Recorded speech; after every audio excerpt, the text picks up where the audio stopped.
So welcome to the Senior Cruise Series. We have been doing this series for 17 months now, so all of 2024 and all of 2025 so far. And we have the rest of the year planned out, and we're very excited about the content and the panelists that are coming up. My name is Julie Spaulding, if you haven't met me. I'm the host and moderator of the Senior Cruise Series. My day job is I'm a real estate agent, and I help primarily older adults who are wanting to move into maybe a smaller home or a home that fits their needs better, or if they're trying to move into maybe a senior community or something like that, or an apartment. So, but just kind of having all of those resources and all of the people here and all of the education partners that are up on the screen are some of my resources. And this year, for 2025, we have eight amazing education partners. And because of them, we can put this on still for you guys for free. And the reason that these people are amazing, here's our list, and we have a brand new partner, and that's the Alzheimer's Association. Thank you, Michelle, for being here and joining our little gang of education partners. And the reason, what's great about this is these are people who you know are also in the same boat where they're wanting to help out, they're wanting to be a resource for you. We all have our own businesses, and we're here and we'll mention our businesses, but we're not here to sell you on your business. We're not gonna, this isn't go to the Hereford House, get a free meal, and sit and listen to an entire presentation. We will bribe you with coffee and $10 gift cards. So if you're new, we do have a $10 gift card. If you brought somebody who's new, we'll also give you a $10 gift card. Make sure that you fill out the spot on the bottom of the evaluation, because that I'm going to mail them to you. And you can say if you want Target or you want Walgreens. So you can put on there which one you want, and I'll send it to you. So if you have somebody you want to invite next month, same thing. You'll get a gift card and they'll get a gift card, and I'll mail those out to you.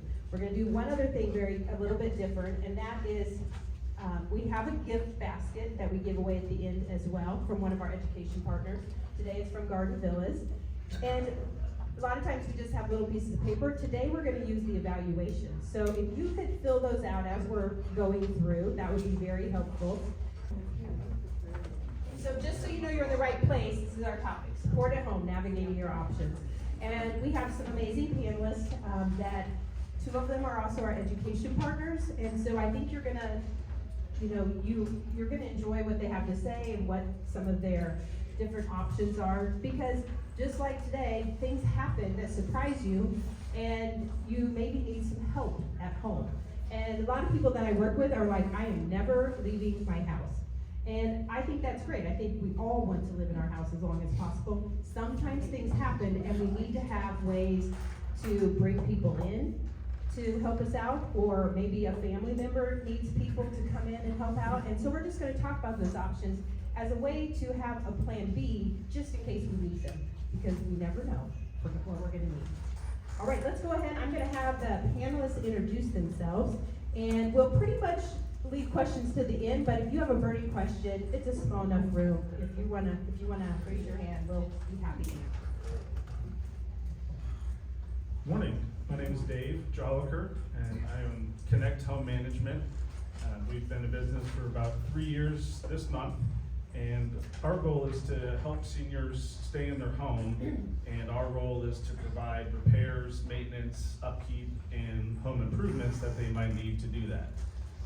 We primarily use recent retirees in our workforce, so it's a little bit of a different model, and we're really here to be a long-term partner to help you as needs change and things evolve with you and your home. Hi, my name is Kathy Spray, and I'm the Sales and Marketing Director for Senior Helpers of Overland Park, and we provide in-home services, whether that your home be your house or a senior living facility. But we are a non-medical caregiving service, so we can come in and do, all of your activities of daily living, like bathing, dressing, grooming, just your day-to-day upkeep of life. And we're located in Overland Park. Good morning. I am Gary Mahalik. I am the owner of Bath Innovations Walk-In Bathtubs. We launched this company from ground up approximately 15 years ago. We're here trying to help you and your family be able to bathe safely in your own homes. Fantastic, and Gary does some presentations on fall prevention too, so he's gonna interject a few of those, because that is one of the main things that people need help with after a fall at home. And you guys often get to hear my stories about my grandmother or my mother-in-law, but she came home from the hospital, probably had too much medication, and got dizzy and fell and broke her hip and is now in recovery. But those are the things that happen, right? They're unexpected. You get through one thing and then something else happens. So fall prevention is a huge part of things. One of the ways we wanted to start is that there's kind of, it seems like a progression of things that happen when you want to stay at home, right? So a lot of times as a real estate agent, I'll see the first stage, which is, okay, we need to move either to a different house that fits our needs, like that we need to, they call it a lot of times right sizing, which is basically just finding a home maybe where the primary bedroom, it's no longer the master bedroom. If you hear primary, that's what that's about. The primary bedroom is on the main floor, and maybe the washer and dryer. Those are the two main things, right? You want the kitchen, washer and dryer, and the bedrooms on the main floor. So that seems to be where a lot of people start. Or you decide to move into an apartment, because generally those are all on one floor and they have an elevator. I have had a couple clients, just two in 15 years, that put in an elevator to go up and down. That's not a lot of options. Not a lot of people do the elevators. So that seems to be where people start. They try to find something that's one level, and a lot of times that's something to do as far ahead of time as you can. Just kind of preparing, just making life easier for you. And then it feels like what happens next is maybe people are in a place that they can, stay in for a little bit, but then some of the work gets too much work to take care of a house or take care of the yard, or little things start to happen where in real estate we call it deferred maintenance, and maybe there's some wood rot on the outside of the house, or the furnace wasn't maintained, just because you have other stuff to think about, or you don't want to get down to the basement to do any of that stuff. So kind of that next step a little bit is some of the stuff that Dave does, and so I'm gonna let him talk about that. And yeah, that's a lot of the times when we get a call, it's because there's been, a health change or something where, they finally got to the point where, realize that they need to tackle some of these items. A lot of our clients do just say, hey, I'm tired of messing with the yard, or I'm tired of, looking at the, basement full of stuff. But more often than not, there's something that, was the impetus to call. And often what we hear is once they do, they're so glad that they did and wish they would have done it sooner. Not, meaning just us, but, a lot of the times it's the first time that our clients have really asked for help in a way that's, this is something that I've done forever, or this is something I can do, or this is something that my husband did or used to do. And it's hard that first time to call someone to, change light bulbs, or, fix the little flapper in the back of the toilet. Unfortunately, a lot of times we do hear that, oh, I had a bad experience. I called a plumber and he charged me $1,300 to change a garbage disposal, or, there's just a lot of that out there too. So, the other thing I would say is a lot of our clients feel bad about asking their neighbors and friends for help, and family members. I would say don't. Most of the time when we talk to those friends and family members, they would love to help. People just, kind of stop asking. So, don't be afraid to ask, for help in your community when you need it. Most people really would love to. But if not, find someone that you can trust and is, hopefully there for the right reasons. Do you find that people do things incorrectly and you go in and fix people's? No. No, that never happens. Yeah, of course, that always is an issue, but, that we don't try to, sell people on, someone else did something wrong or anything like that. There's a lot of different ways to do things. So, we also, if it's not broke, we're not, gonna come in and just try to tell you to redo something because it's not perfect. If it's unsafe, we'll tell you, or if you're not comfortable with the way somebody's doing something, speak up for yourself and ask them to stop or come back when somebody else can be there. And that's one of the services that we provide. We call it project management. It's not like a traditional contractor where we're going to take a big percentage of whatever the cost is. We can just be there to help with the planning, the installation, maybe do some inspections so that you know you're getting what you need and what you paid for and what you expect. Because a lot of times people will just do the work and cover it up and bill you and then not call back. So, yeah, right. And we can get into some of those things, a few more things here as well, but as we kind of go through, so in my experience, kind of a lot of times what Kathy and the services that Kathy and Gary have are the next phase where maybe you just need that next level of assistance in the home. So, Kathy, what do you see a lot that you're going to, or Gary, whoever wants to start? I mean, it's almost hard to bullet point it because no two houses are the same, no two clients are the same, no two assessments are the same. So typically what I will do when I arrive at someone's house is I immediately start looking at the house, even from the exterior. Is there, if I know they have a mobility issue or they're a fall risk, are their steps too steep? Is there a handrail? I've got one client that from her porch to the entrance into her house is a giant step. I mean, it's at least a few inches up, and she's a little, short thing, and so that's where I would highly recommend someone like Dave to come in and say, can we modify this in some way, because she gets a lot of Amazon packages and is constantly going out to her front porch.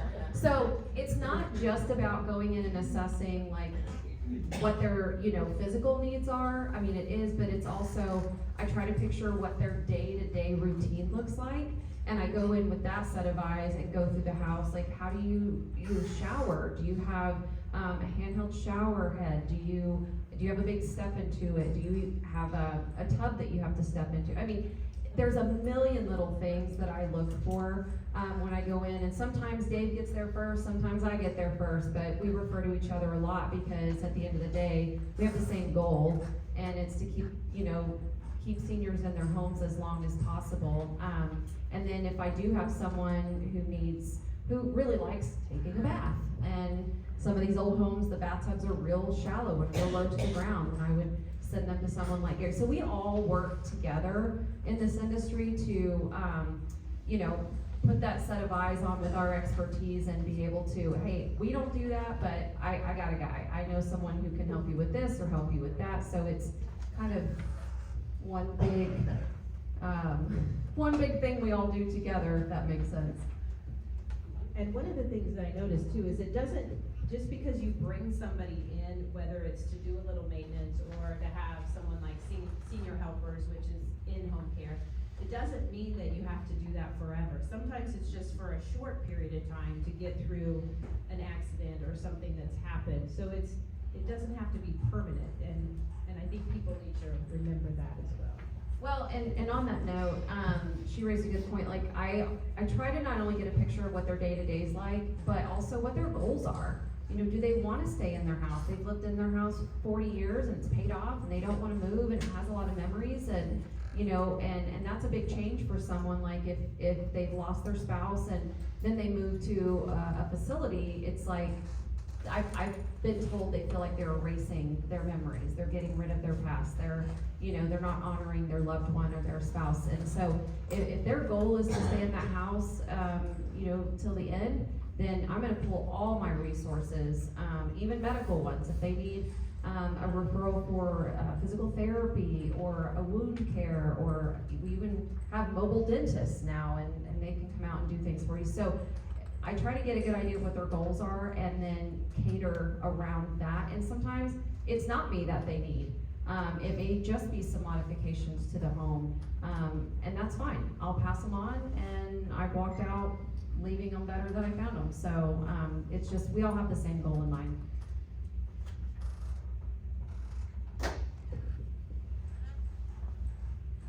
Has anyone ever fallen? Oh no. I didn't see any hands.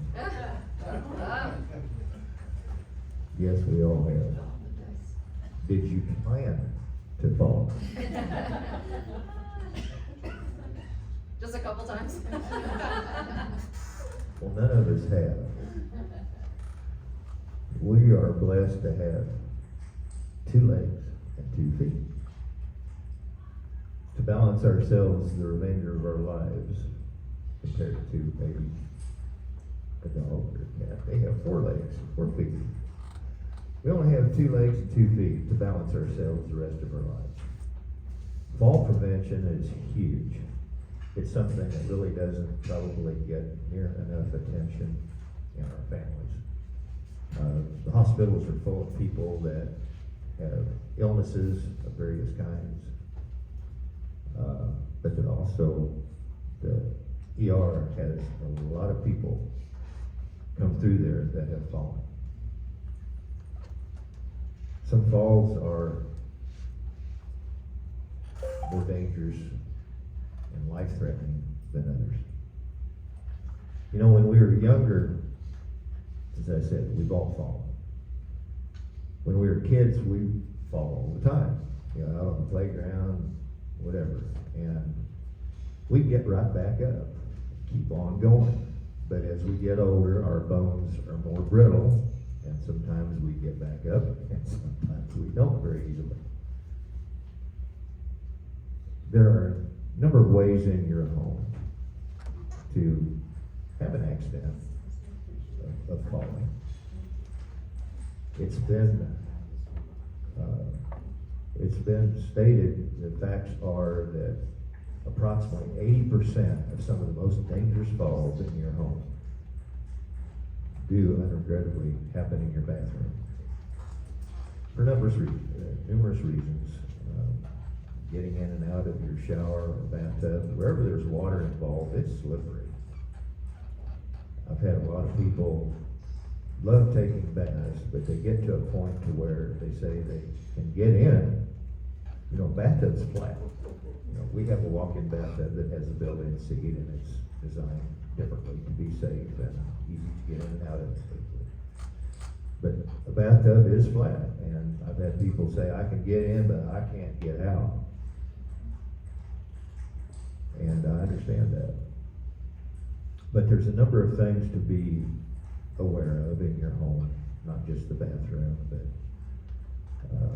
make sure you have ample lighting in your home at night, especially you get up to go use the restroom, you forgot something was in the normal path that you take to and from the bathroom. Make sure it's well lit, that you don't have a needless fall on something that you forgot was there. Make sure there's no loose carpets that you can trip on in your bathroom or anywhere else in your house as far as that goes. There's a number of other things that contribute to falling.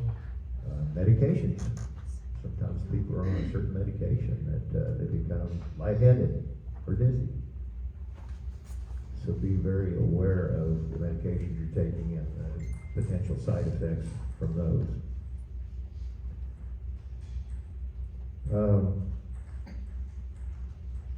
I'm not here to sell you a walk-in bathtub. It's a good option. And be more than happy to answer any questions you may have, specifically if there's someone in your family or life that has a need like that to bathe safely. You know, so many people that I visit with say, we want to stay in our home. We want an aged place. And most people do. They're familiar with their home. They like the comforts that they've had for years. They know where everything's at. They have their neighbors. It's very comforting to be there. And it's much less to modify your home to be able to stay there than it is to move out into one of these independent living facilities and so forth. I'm not knocking those, they have their place. But most of these come with a fancy price tag. And we're all about trying to help people stay in their homes and age safely and prevent falls from happening. And, You have a question? do we have a question? Just Yeah, you know, Don't hesitate to. About people falling, which is true, but also, as you get older, surgeries, I would say almost outweighs the falling. Like recovering from surgery or having. Yeah, eating you know, like surgery. if you have surgeries, okay, and now you have this big cast or you can't get water on it, or you have, I mean, there's so many different scenarios. And of course, I know a lot of times they'll send you kind of to a rehab, but then by the time you get home from a rehab, you're gonna have certain, So, do you think, you know, Phyllis, that so I that's, think it becomes almost more of a hazard from your surgeries and stuff to have your home equipped versus falling. I mean, both do come into play. Well, that's a good point you brought up. That is true, that people that have had surgery, typically go to rehab from the hospital after surgery. And, I think it's customary for case managers to work with that individual so that they have an environment that's safe in their home after they come out of rehab to go home, to make sure that they can transition safely. But that is a good point.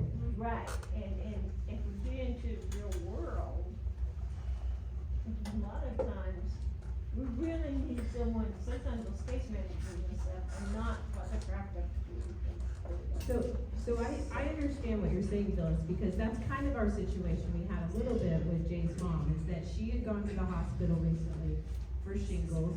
She was there for several days, it was a very serious case of shingles, and she came home and she was ready to be by herself. She did not want anyone else around. She wanted to, with shingles, you know, you just don't want clothing on it, so she just wanted privacy. She wanted to just walk around in her bra and not worry about anybody and, you know, be able to fuss and be upset. So she wanted to be by herself, and so we let her be by herself because that was her wishes, and I think that was important. So this was not exactly a surgery, but coming home. However, they sent her home with 9 different medications. Yeah. And so now in hindsight, she was there for 3 days, seemed to be doing okay. We're there during the day coming. Well, on the fourth day, she fell and broke her hip. And it wasn't because she fell over a rug or something like that. It fell because she had too many medications and they mixed together. And then every time she'd stand up, her blood pressure would drop. And she fell and broke her hip. So,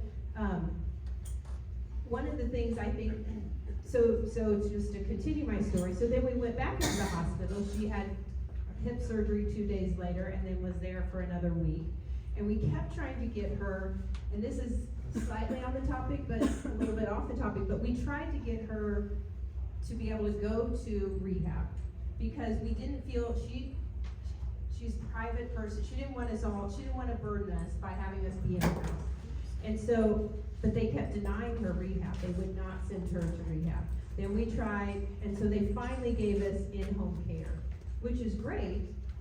And you have a sheet here on home health, so it's not in-home care. See, this is my mistake too, but there's a difference. So she got home health, which I think you're talking about if you say a caseworker comes. So like a nurse will come, a Yeah. PT will come, an OT will come, an hour, like 3 days a week, right?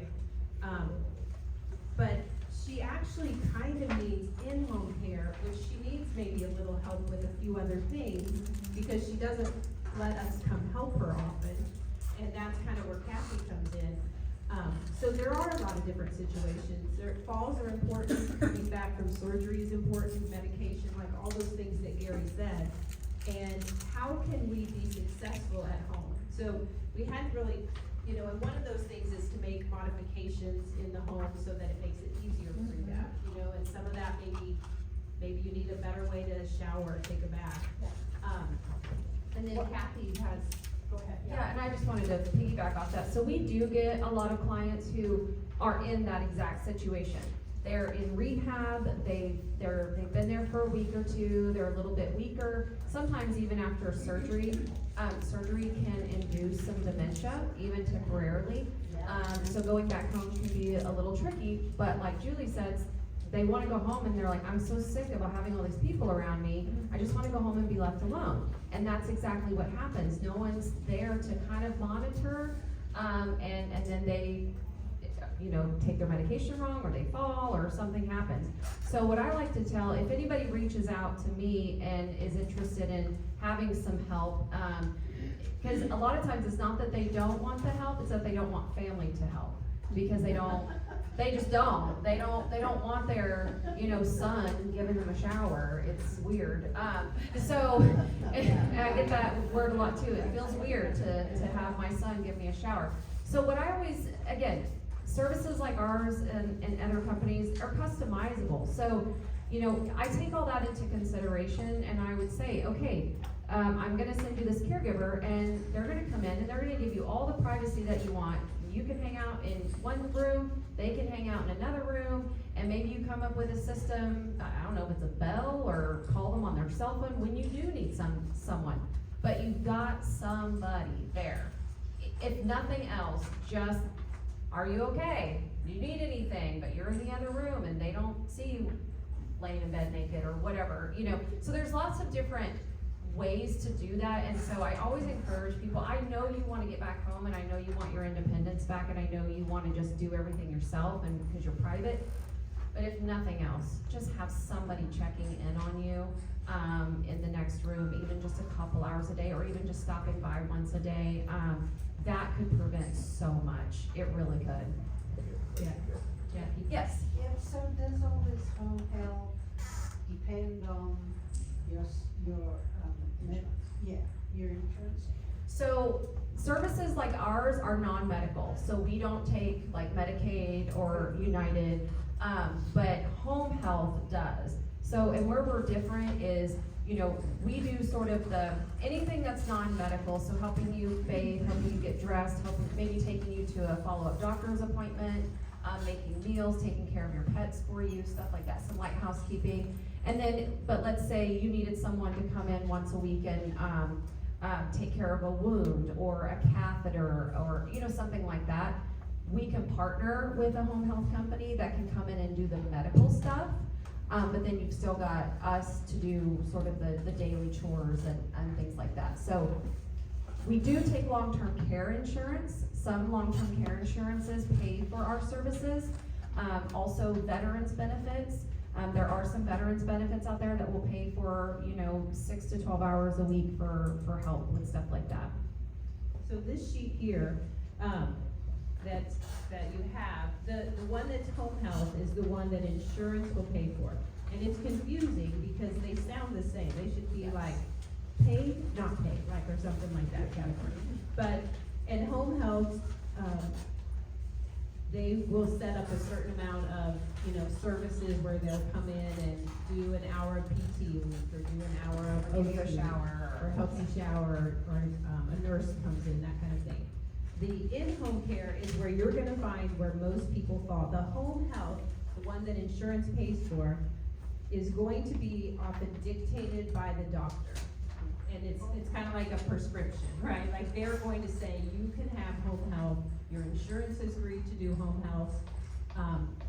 From what I understand, often what happens, and what happened in our situation, is they will find somebody who can come in. The hospital will set that up, or the rehab, maybe you go to rehab first and then you set it up. I do believe, and you guys correct me if I'm wrong, you can request a certain home health company, is that correct? Or? They'll typically send patients home with a list. Okay. And then it will show, I looked at one recently that had, pages and pages, but it would tell you if it was in your network, not in your network, and it kind of give a few bullet points of what it would cover and what it wouldn't cover, and then they kind of narrow it down from there. Okay. So unfortunately, and this is just part of thinking ahead, is that most of the services that you're gonna want, whether it's Dave or Kathy or Gary getting back up, is going to be in the self-pay category. And I should have put that up there. Like, so in-home care, like Kathy's talking about, or having days come, those are all non-medical and you have to pay for them on your own. Now, like Gary mentioned, is it cheaper usually than going into some type of independent living or assisted living? Yes. You have to weigh that out. You know, maybe it's a temporary thing that you're gonna need for a little bit, but it is money out of your pocket. We've talked in some other seminars about Medicaid and Medicare, right, that most of you have, and we have a seminar coming up about Medicare.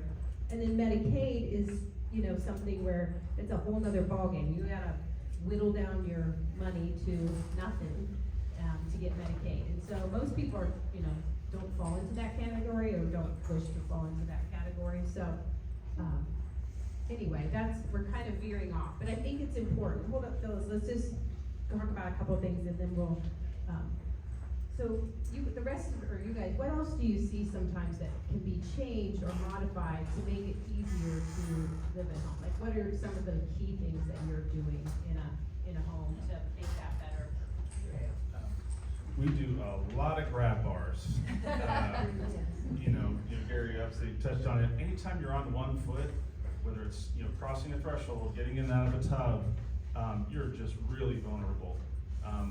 And there's a lot of times we'll have, you know, spouses and one of them will say, I've never needed this before. She'll say, well, you weren't 85 before. And then we put it in and the next time I come out, they say, I use it every single time. I don't even think about it now. It's right there. I grab it, I step up over the threshold and I just feel so much safer. So, you know, we all don't want to think we're going to get older and need more help, but we are.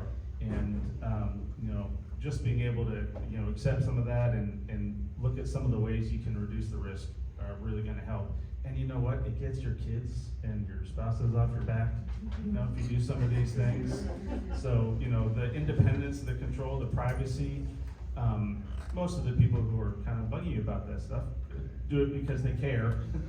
And I know the role reversal is funny because I'm in it right now with my in-laws who don't want any help and live in a house 3 stories and 1 million stairs and no handrails, and every little change is a fight, and it's not fun to have Sunday dinner end with an argument about maybe putting in a handrail, and you know.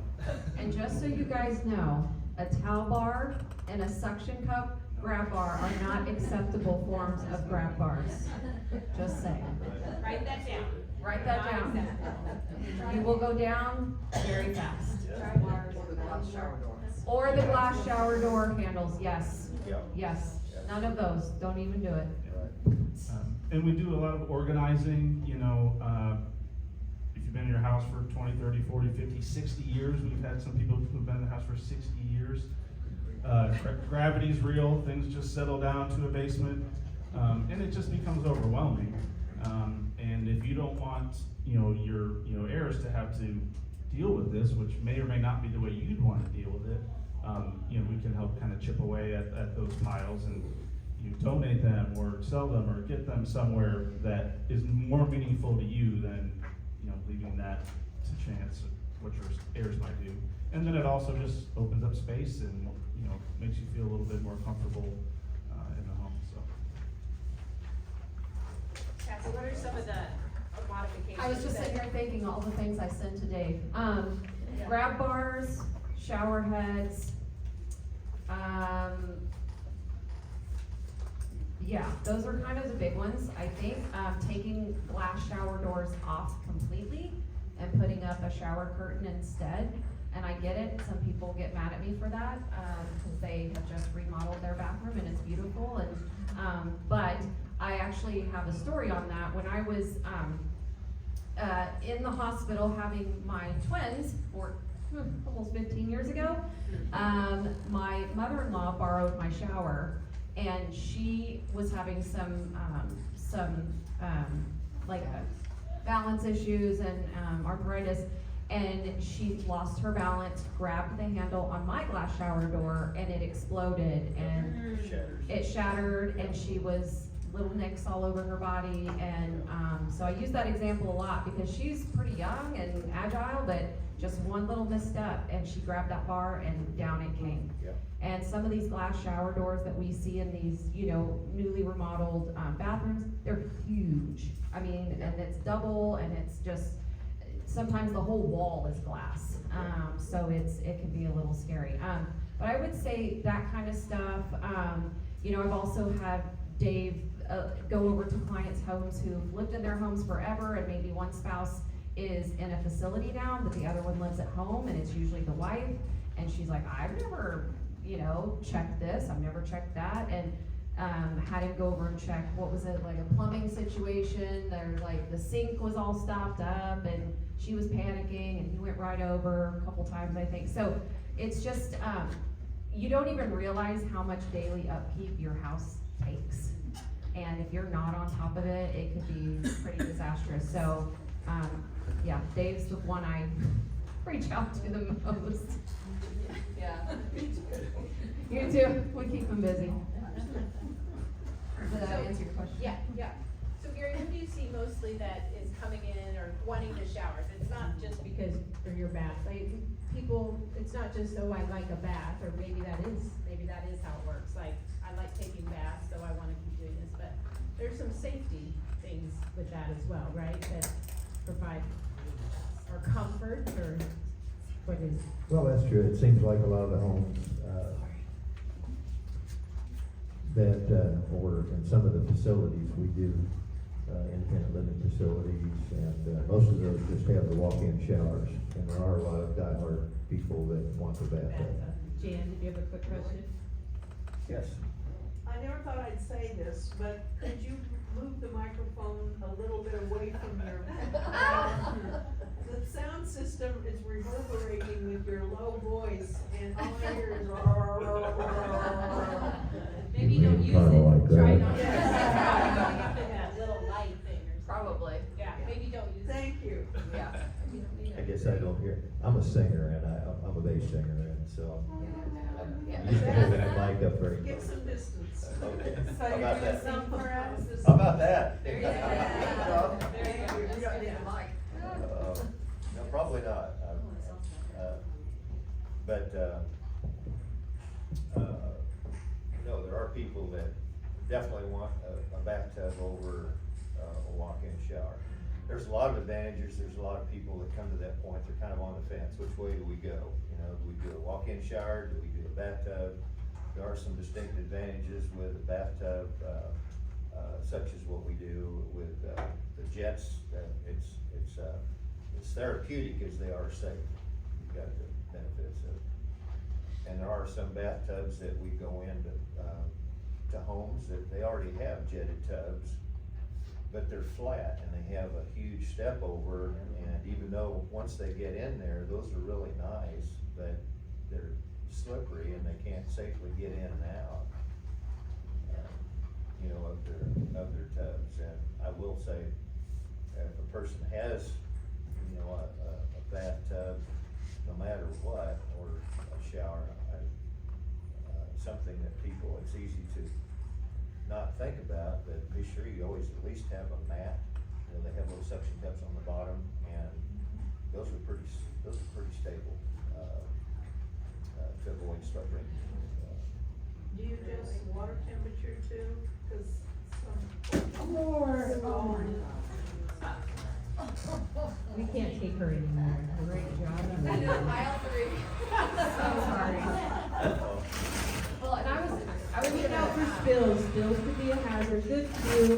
Yeah, right. It's part of the part of the program. I see a lot in, the clients that I have or that I visit, there's kind of one complaint I get a lot from the family members is that their loved one doesn't want to shower anymore. And they don't understand it. And so I try to educate them, and I'm pretty sure, Michelle, you do a lot of this education too. What people don't realize sometimes about dementia is it can create sensory issues, and the thought of having water pouring down on top of their head freaks them out.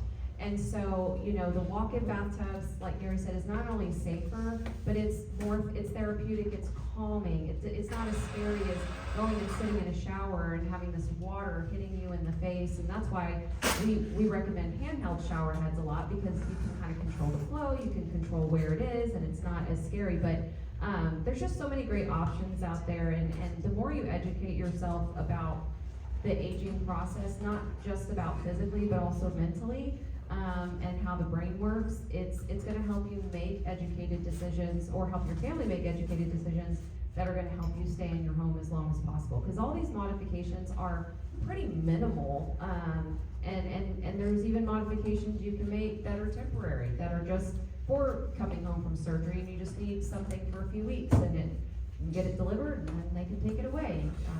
So there's just, the possibilities are endless, but yeah, not only safe, but therapeutic, and as you get to that stage in your life and you find yourself being nervous about water, or taking a shower, or the sensation of washing yourself with a loofah or whatever, there's so much information out there that can help you navigate some of those things for you or your loved one. And Michelle, if you have any questions about any of that, Michelle with the Alzheimer's Association can help you with any of those questions too, or direct you in the right direction where you wanna go. Yeah, Gary, sir. Yeah, I shouldn't even be using this again. No, you should use it, just don't have it close to your mouth. Okay, is this okay? Yeah. All right, okay. And the other thing too, if your master bedroom is upstairs, look into a stair lift. These are wonderful. We go into homes so often that maybe they don't have one and they get one or whatever, but they work really well. You know, they'll get you up and down the stairs safely, because some masters are on the main level and some are upstairs. So wherever your bedroom is, and usually that's the master bathroom where you'd like to have a safe place to go bathe and get in and out of. Don't forget to look into the safe way to get up and down the steps. They work really, really well. Yeah. We work with a company that does that, and they're really very reasonable, you know, price-wise. So, yeah, Lisa. I'm not gonna pretend to know a bunch about this, but I do wanna let everybody know that there's an IRS, publication that's number 502, and it outlines, all of the deductions you can take for any private pay, construction, or stair lift, or a tub, and it's just called Publication 502, Medical and Dental Expenses. So you can look it up online, or you can have your accountant look into it, but there is a deduction for private pay and any kind of work that you have done. Okay, thank you. That's great. I assume that's if you do itemized deduction? I think so, yeah. Yeah. Because a lot of people, of course, do standard. Sure. Yeah, they've increased that, so sometimes it's easier just to do the standard. One other thing I wanna mention, and then we can get to questions, is, so we've talked a lot about modifications to stay at home and how does, because people wanna stay there longer, and not that we're experts as far as, a panelist of this, but a really important thing that I've learned over the last year and a half is the importance of the social aspect of being home. So many people are lonely at home, and yes, they're staying in the home, yes, they're saving money, but if you're not out, if you lose that socialization, your quality of life can deteriorate very quickly. And you were all here, so it's one of those things where it's always like preaching to the choir a little bit, but you all know of somebody who's maybe being isolated or not having any interaction with others, and just being that person that's there to help them or to take them somewhere or to help them get involved somehow. But does anybody wanna touch on that, or anybody, but we've talked about it at several of the different seminars here of just how important it is. Johnson County, I'm not as familiar on the Missouri side, but Casey Shepherd Center, a couple of these ladies are from there, and they have some great resources. Johnson County has some amazing resources. If you are a caregiver and you're at home and you feel like you need some support, there's so many different support groups as well out there that can help. Anybody have anything else they wanna add on that, or, Yeah, Phyllis? I think one really important thing, and Dave, you brought it, is people I know elderly and stuff in their home, that try to stay in their home. A generator. A generator? Yes. Yes, And yeah, you we're know- gonna have a class on that. Yeah, very Generators. No, but yeah, but that is good. I mean, everyone, elderly person. We're just gonna come to your house. Just, we'll come over there, cause yeah. Yeah, you'll install the gen. I mean, Oh, I'll install the You get a generator. generator that, you know, like, okay, at some point in age, you can put the gas in it and do it, blah, blah, blah.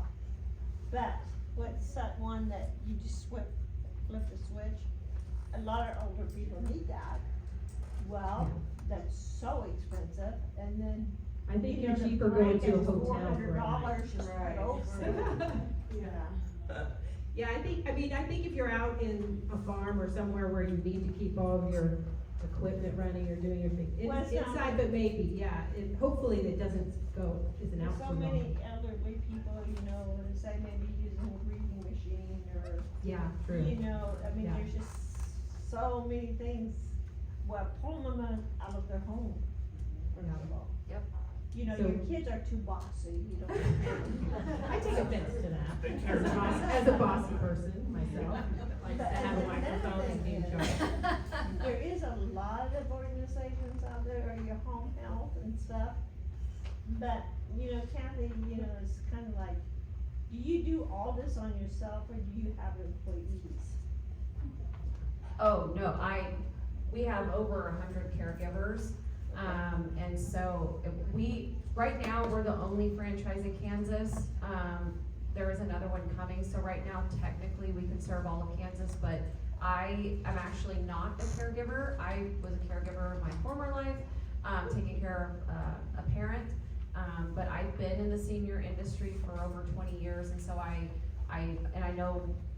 I've been here in Kansas City for almost 16, so I just have a ton of resources, and I love to provide resources, and we really are, like, it's a small, field. It's a big group of people that all refer to each other and help each other out and provide different information, but yeah, most places, whoever is doing the assessments and, setting up the clients is not the caregiver, Right. but we at least have background to know what that needs to look like, if that makes sense. It does make sense. The reason I'm asking is because knowing a lot of different elderly with caregivers coming into the home to help with this and that.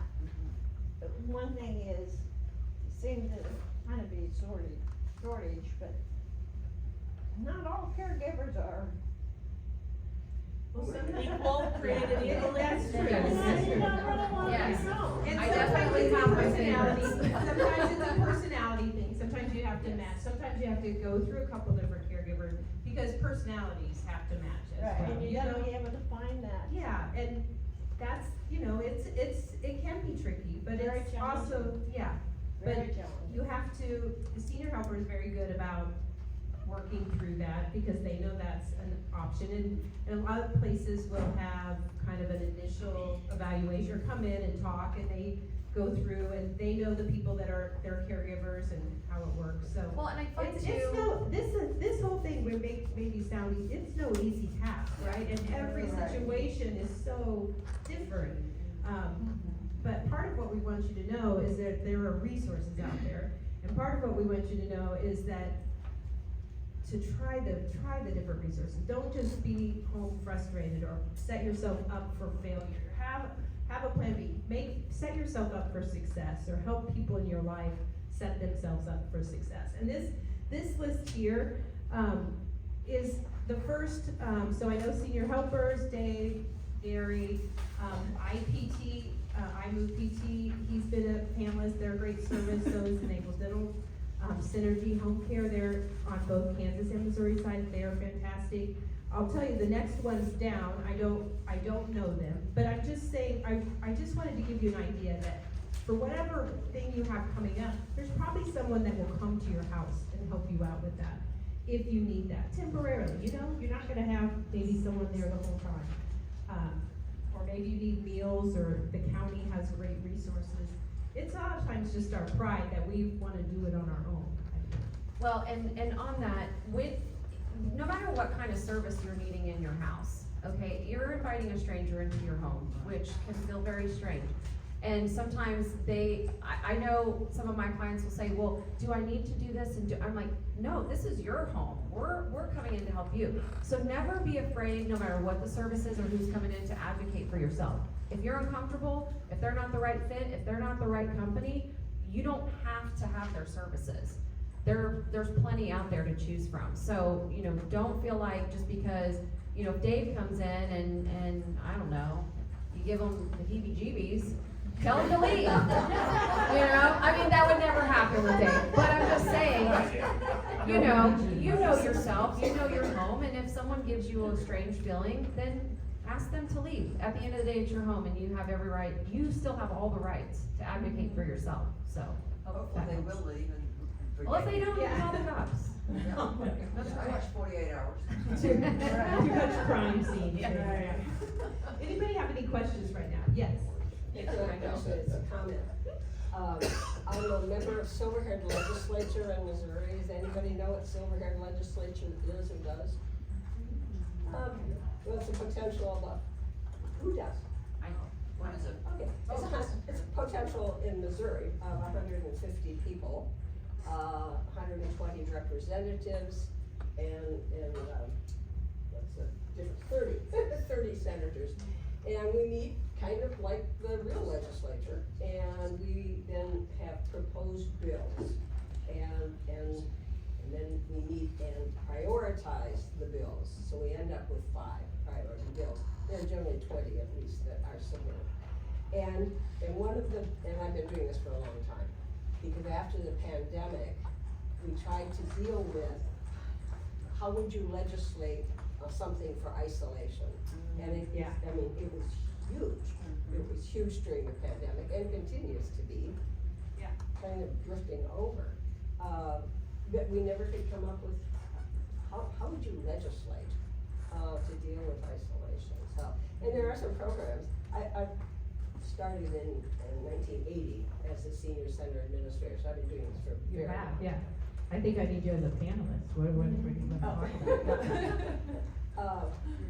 And telephone reassurance, where we call people every morning just to check. And if they were expected to be there and didn't show, then we called them to find out why they weren't either.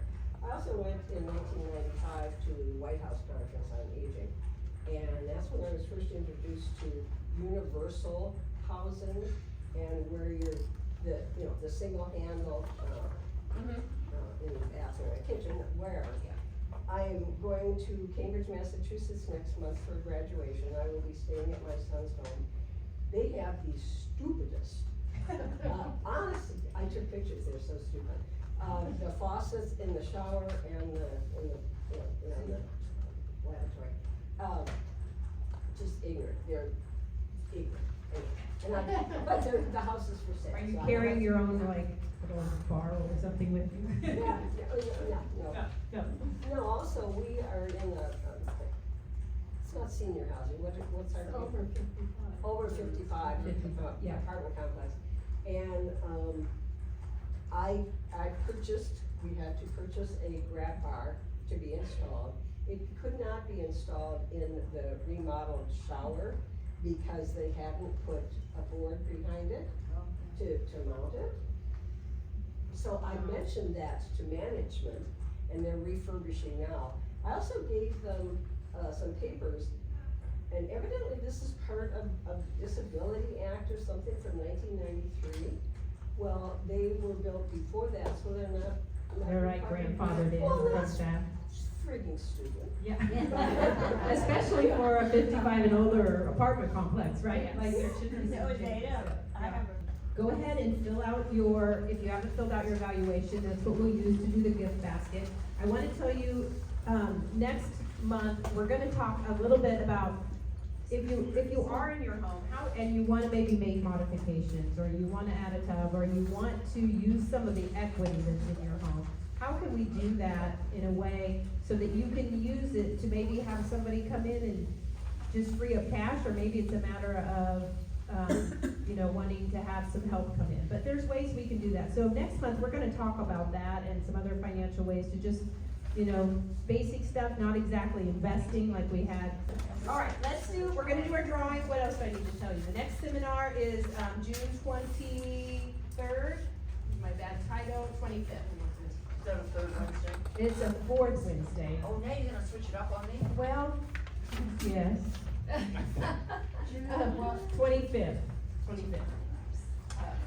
And then also, thanks again to our education partners. So if, you know, if you're looking and you need some services, I can tell you that these people do it for the right reasons. So, there's connections on the website too. If you have a chance to go check out the website, do that. I think most of you have because you're registered. And then also, Facebook as well. And I'm gonna get these videos online somewhere, so if your friend that can't come wants to watch what we just talked about, I'm getting them online. I am working on it, so it might not be like the best, like, you know, fancy videos, but we'll get that out there, so. All right, let's do our gift basket, and Julia, do you wanna come up and just tell us a little bit about about Garden Villas? Sure. Do you need help with that, or you got it? Okay. Tracy is picking up, What? Oh, it's your paper. and then James has it. Tell us just a little bit about Garden Villas and, I am Julie Spaulding, and I am the Community Outreach Coordinator at Garden Villas, where we have independent senior living, assisted living, and memory care. And again, you know, everybody wants to stay in their home. I would wanna stay in my home too. Sometimes that's not the best option. So, I'm here, brought a little gardening gift basket. We've had so much fun putting in with you too. I'm happy to be here every month. But little gift basket, I did a gardening theme, so there's a $50 gift card to Lowe's, and then some gardening fun items. So, okay. Thank you. Draw. yes. Okay. Pick your favorite color. Oh. I didn't even look. So, this. Down the bottom. Your glasses are on your head. Vern Olson or Vern? Alright. Awesome. So you don't have to get gardening things too. You can get whatever you want from Lowe's. Here, I'll just put it down there. All right, anybody else have anything they wanna share? The panelists will stay afterwards for questions. We still have our education partners, they'll be here. And, yes, sir. I just wanna say that I use Dave's services, he put a handrail in up in my attic. This is an attic storage, and the only time I used it is I was usually carrying something upstairs or downstairs. And I kinda found a to-do list that was about a year old, cause I was gonna do it myself. And, I finally broke down and said, well, let's give this a chance. And Dave was great, you know, put the handrail in, also improved the lighting there, so I could actually see where I'm going. So I highly recommend it. Yeah, that's a great job. Quick, helped on that one too. Yes, they've done several things for me in my apartment, and it's all been great work, and the employees are friendly and kind, get everything done in a timely fashion. Yeah. We're No always gonna call Dave. And then also, so for July, we're gonna talk about kinda how to declutter and, make your space maybe more livable, whether you're in wherever you're living, just to help with that. And then When? also if you wanna downsize, July. July. And then if you wanna downsize homes too, I know a really good realtor. Amazing realtor. All right, thank you all for coming. We do this because we